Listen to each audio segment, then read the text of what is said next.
السلام عليكم ورحمة الله تعالى وبركاته. كنتمنىكم ان شاء الله تكونوا كاملين بخير وعلى خير بصحة جيدة ان شاء الله.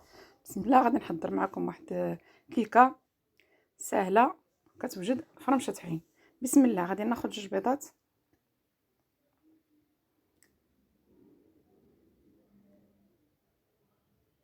غادي نزيد 120 غرام ديال السكر وخنيشة ديال الفاني وكنطربهم مزيان، وغادي نزيد 30 غرام ديال النشا ومعلقة كبيرة ديال الخل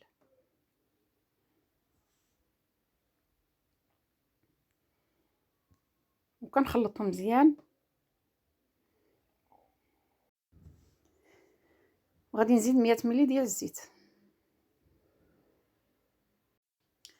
250 غرام ديال الطحين، وغادي نزيد 2 خمارات ديال الحلوى،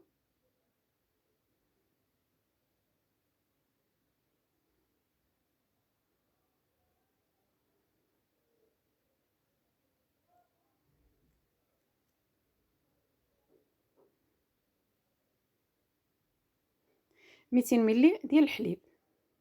الحليب كيكون دافي ماشي بارد.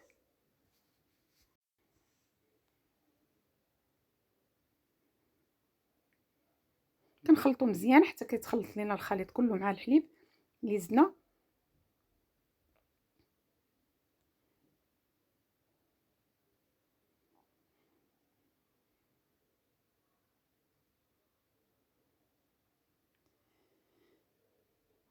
وغادي نديرها في هاد الصينيه ديال الفرن وغادي ندخلها للفران كطيب على 180 درجه.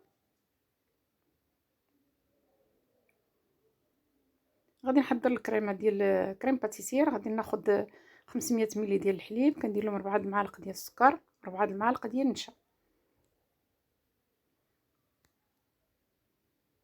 كنخلطوهم على البارد، عاد كنديروهم فوق العافيه.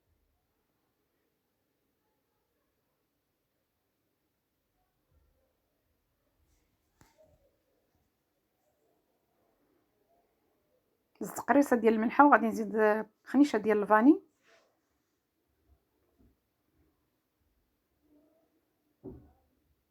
وكنبقاو مع التحريك، ما كنحبسوش حتى كيتقال لينا الخليط كيولي كيدير داك الفقاعات. غادي نزيد واحد المعلقه ديال الزبده صافي. من بعد ما كيتقال الخليط كنديرو هنايا في هاد الجبانيه هادي وكنغطيها، كنخليها حتى كتبرد، ومن بعد كنجبدها. كنزيد لها 80 غرام ديال كريم شونتيي و80 ملي ديال الحليب وكنطربهم مزيان. الحليب كيكون بارد من كنكونوا حاطينه في الفريغو.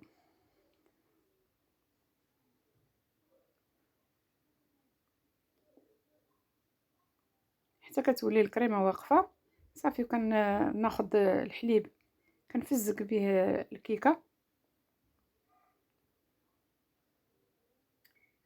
وكندير الكريمه من الفوق.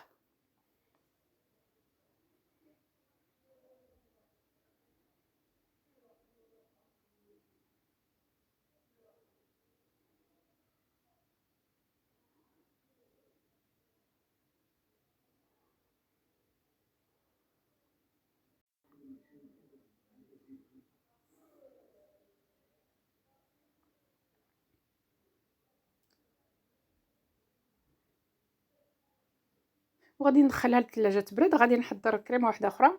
عندي كاس كبير ديال عصير الليمون، كنزيد له معلقه ديال النشا، كنخلطو مزيان على البارد وكنديرهم فوق العافيه. الطريقه اللي درت الاولى هي هذه، غير هذا كنزيد له الشكلاط، كنزيد له واحد 12 لضامه ديال شكلاط مربع، شكلاط بيض. كنخليوش حتى كيتقال بزاف لان فيها الشكلاط صافي. وكنجبدها وكنخويها من الفوق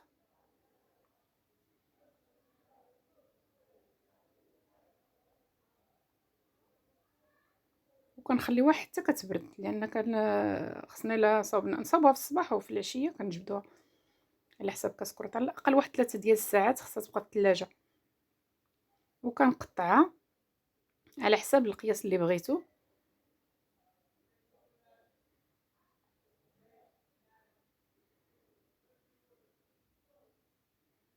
شوفي كنزينها تزيين بسيط. غادي نزينها بالشكلاط من الفوق.